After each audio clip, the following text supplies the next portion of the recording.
What's good, Jack? What is up, everybody? Your boy, Exotic Rider. Okay, so I know I haven't been uploading in a while. It's been really hot to ride, so I've been like in the house, not trying to ride much. But I thought I'd wake up really early in the morning today, try and get out before this heat wave comes back and, you know, fucks my ass up. So I'm out riding for a little bit. So a little quick update. I did get 2 parts in. I got my fender eliminator, which I did install. I know I was supposed to make a video about it, but I'll show like the steps on how to do it. Not the full steps, like what I've been doing, like how to like really take it apart. But trust me, it's I'll explain it the best way I can. I'm not really trying to take everything apart again and then like, you know, reassemble it. And then I did do my double bubble windscreen. This is very easy. I really don't think I need to make a video about this one because it's just a windscreen. You just take the fucking screws out and then, you know, like there are some like little rubber things right here. Like you can see that right there, that little rubber thing. And then, trust me, it's really easy. So I think the windscreen I don't need to do, but I will make a little video about the fender eliminator. But yeah, I just want to keep you guys a little updated real quick. I'm gonna make a vlog right now. I'm just like trying to like chill out and, you know, take a little break, and then I'll make a video actually on my way back home because I want to explain to you guys why, you know, I chose the MV-F4 or the double R models and stuff like that. Like why I love MV so much. So, but yeah, but other than that, I'm about to jump on the bike and we'll get this vlog rolling. You know what I'm saying? Yay, yay. All right, y'all, let's get this ride going.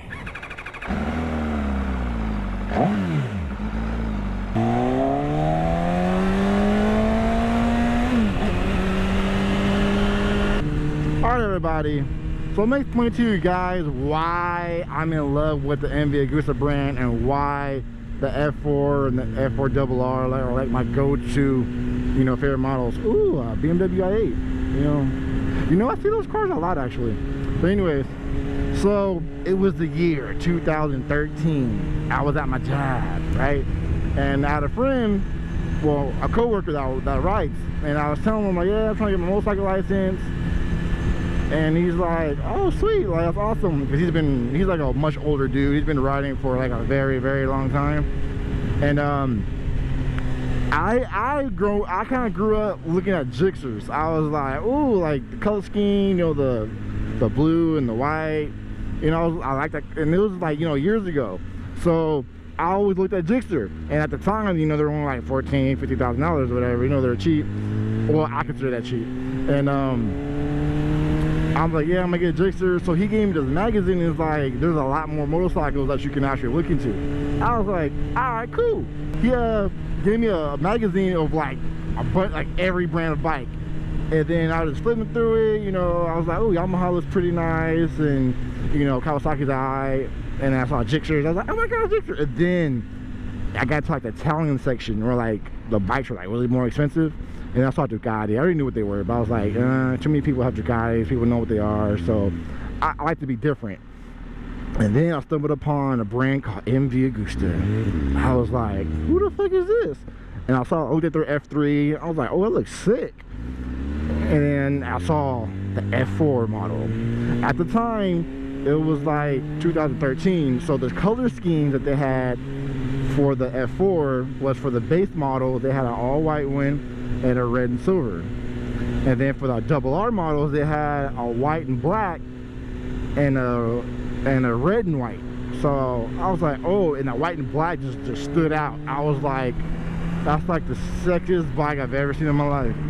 And this is from a fucking magazine. So I'm like, holy shit, like this bike's fucking gorgeous. And then my coworker's like, oh yeah, that's the Mv Agusta. They're like they're somewhat small company, but they make very exotic, rare bikes. And I'm like, oh my god, I'm gonna get that. But the price tag at the time, so people that don't know, Mv Agusta brand new are very expensive. So like a brand new double R model, before they discontinued it, it was like $27,000. So like out the door, you're looking at $30,000, $31,000, right? And then a base F4 was about $18,000, $19,000. So you're looking at about, you know, depending on taxes and where you live, about $20,000, $21,000. I'm like, gosh, damn, it's fucking expensive, right?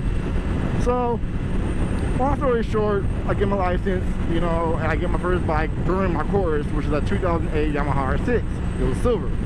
You know, it was my first owned bike. I've been riding bikes for a long time, and started on a 1000. I should have got a 1000, but I was like, whatever. And then had the R6 for a couple years, and then I got rid of it. And then through that gap of not having a bike for a while, I started looking up MVs again, because I was like, I really want an MV. Like, I like so bad. That's like my go-to dream bike. So around 2015, I was online, and I found an F4R in Newport Beach. I was like, oh, I'm gonna go look at it in person, because I've never seen this bike in person ever. At the time, I didn't. So I went and looked at it, and oh my gosh, like, it was just amazing. It was just so gorgeous to look at in person. And this was like a 2015 RR model. So I had my motorcycle gear in the car just in case they allow test rides. So I was like, hey, do y'all like have test rides for this bike? And the guy was like, actually, yeah, we do. This RR is actually available. And I was like, okay, here's the crazy part, is that I forgot to mention that they actually had to go get it from the DAAAWWWGGG store, because they had it as a showroom bike to help advertise, you know, the brand and the dealership. So they actually had to go get it first and then bring it to the dealership. So after they brought it back out to the dealership, I was like, cool. So they let me, you know, they put it in sport mode, they put it in quick traction control off. Like, they're like, yeah, like grip it up. I was like, say less. Oh my gosh, like the RR models, all that horsepower at the time, because it was the year 2015, I would like open throttle and it would just lift up so damn easy. So those of you that don't know, MVs have a lot of power throughout the whole rev range.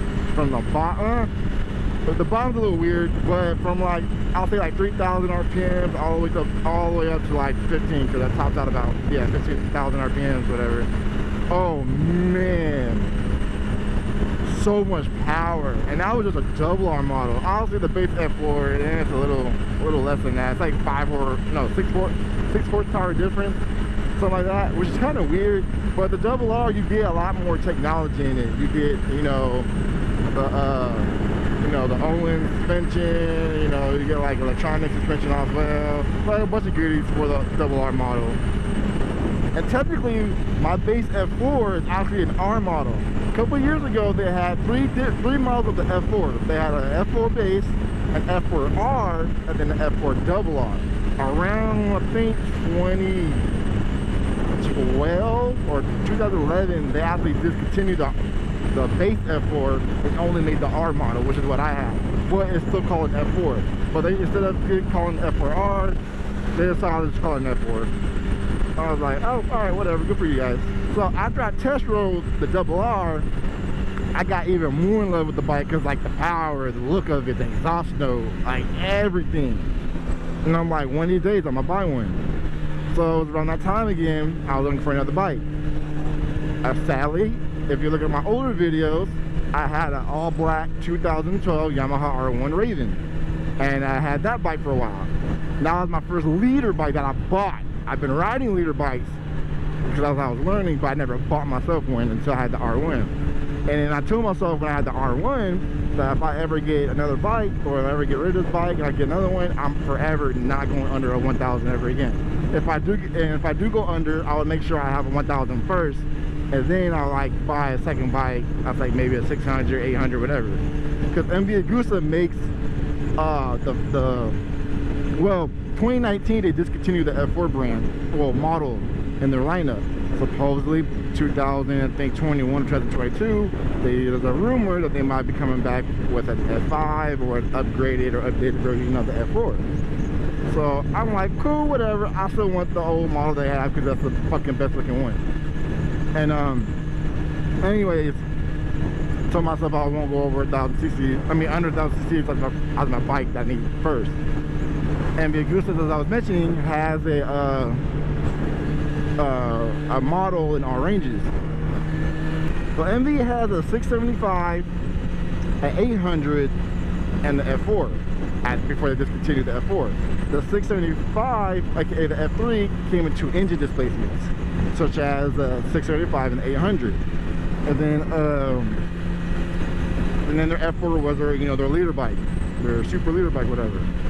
That's pretty awesome, right? I never test rode an F3, but I have sat in one. They're very comfortable, actually. Fast forward to the year of 2020, I got a couple years ago, actually, I got rid of my R1 in 2017. I had an itch to buy another bike, couldn't do it for a while. And then I finally had the opportunity, I had the money, and I found this bike online. I was like, fuck it, I'm pulling the damn trigger. It's gonna be my third bike, third time's a charm, and I bought it. And I've been loving this bike ever since I had it. Even though I've only had it for about, I think, 2 weeks now. Yeah, about 2 weeks. Man, I went back quick. But yeah, it's the fact that I like to ride and buy stuff nobody has. I don't see MVs that much on the road. Like, it's super rare. So the fact that I own one and it's already a damn unicorn itself, I was beyond happy to be able to purchase one and ride one and own one. So that's kind of the backstory on how I loved Mv Agusta. I would take an MV over any bike. I would have like a Japanese bike just to fuck around with. And it's just because I like the rarity of MV. Every model of bike that they make, any bike, there's only a certain limited number every year, and that's it. Yeah, you guys, that's all I want to tell you guys, a little backstory why I fell in love with the brand, why I love the bike so much. Hope you guys enjoyed the video. I will be trying to do more videos when it is a bit cooler, or maybe I'll have to do more of these morning rides so I can get some content out, because I really don't like riding in the heat. And I will be doing like an owner's review. I'm gonna probably wait about a month or so before I do that kind of video to give you guys a heads up about how it feels and give you guys my point of view about riding one, because there's not many YouTubers, or I don't think there's any YouTubers that actually own this bike on the road. I think I've mentioned that in my video before. Other than that, hope you guys enjoy your day, or night, because you know you guys could be watching this video at any time, and I will catch you on the next one. Peace out.